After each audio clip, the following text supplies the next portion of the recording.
Cinquième moment essentiel, c'est le rituel de fin.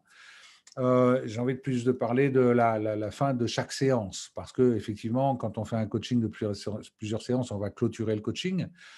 Mais à la fin de chaque séance, d'ailleurs c'est dans les compétences ICF, hein, il faut aider le coaché à être, à vraiment se rendre compte et prendre conscience des progrès qu'il a réalisés. Donc, faire conscientiser ces progrès, les formaliser.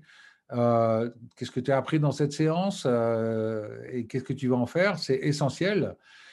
Et parce que du coup, ça va, vous savez, la confiance en soi ou l'estime de soi, c'est un peu comme des petites, si on imagine que c'est une éprouvette, mais à chaque fois que vous allez permettre au coaché de faire une constatation positive sur lui, de lui permettre de voir qu'il a fait un apprentissage, etc., à ce moment-là, vous allez à chaque fois remettre un peu de liquide dans ces petites éprouvettes d'estime de soi et de confiance en soi.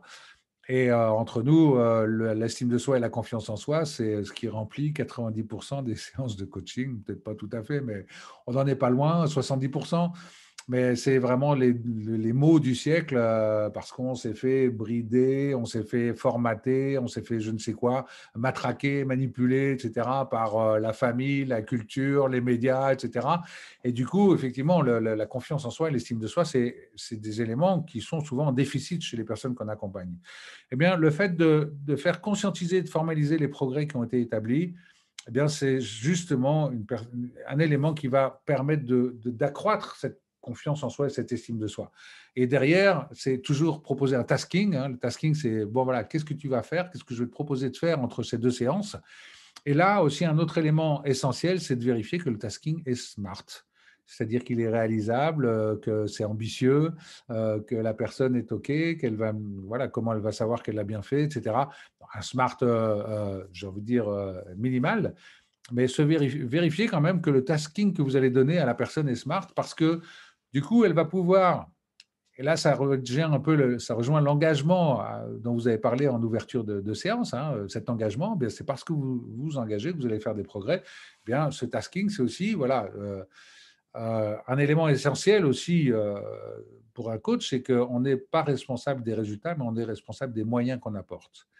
Parce que le résultat, il va dépendre exclusivement de l'engagement du coaché. Donc, à partir du moment où vous faites en sorte d'apporter tous les moyens, de faire conscientiser et puis de proposer ce tasking, vous pouvez aussi dire, bon, voilà, si tu veux progresser, c'est entre tes mains. Là, maintenant, je ne peux plus rien pour toi, nous on se revoit qu'à la prochaine séance, mais c'est entre tes mains, c'est à toi vraiment d'aller entraîner ton cerveau, parce que c'est un peu comme un muscle, cette bascule en préfrontal, ça s'entraîne, parce qu'il y a plein d'autres choses qui s'entraînent, parce qu'il y a des prises de conscience à faire, parce qu'on aura eu des choses qu'on va faire pendant la semaine, on va prendre des notes, etc. Et à la fin, bah, quand on arrive sur la séance d'après, moi j'adore cette première question, bon alors, qu'est-ce qui s'est passé depuis la dernière séance? Okay. Et là, vous allez pouvoir vérifier l'impact du tasking, les prises de conscience qui ont été faites chez le coaché, parce qu'effectivement, le coaching continue entre chaque séance, et c'est parce que justement, vous allez pouvoir donner un tasking vraiment ambitieux, même aussi pour vous, et pour lui, que les prises de conscience vont continuer à se faire. Alors, par exemple, j'ai adoré une prise de conscience sur un outil tout bête qui consiste à faire un petit scan de soi régulièrement pour prendre l'habitude de se mettre en observateur.